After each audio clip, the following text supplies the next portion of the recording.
নিম ফুলের মধু।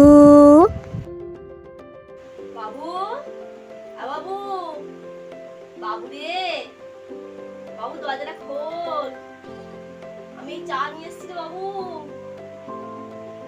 বাইরে কি হয়েছে মা? এত সকাল সকাল ডাকাডাকি করছো কেন? কি হয়েছে? আচ্ছা তোমাকে এই যে চা কে নিয়ে আসতে বলেছে? বন্যাই তো চাটা নিয়ে আসতে পারতো, তুমি শুধু শুধু কষ্ট করতে গেলে কেন বলো তো? ও কেন রে বাবু, তোর মায়ের হাতে চা ভালো লাগে না? বুঝতে পারছি, বন্যাটা ওর মাথাটা চিপে চিপে খাচ্ছে, সারাটা দিন কানে মধ্যে বিষ ঢেলে যাচ্ছে। কি হচ্ছে মা? আচ্ছা তুমি কেন করোনাকে কেন মেনে নিতে পারছো না বলো তো? হ্যাঁ, কি হয়েছে সৃজন? এত চেঁচামেচি করছো বলো তুমি আর মা দুজনে মিলে? আচ্ছা সৃজন বলো, মায়ের সাথে কি কি এভাবে ব্যবহার করে?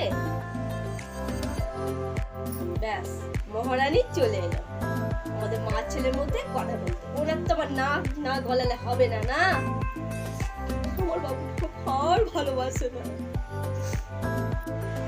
মা তুমি শোনো, রাগ করো না মা।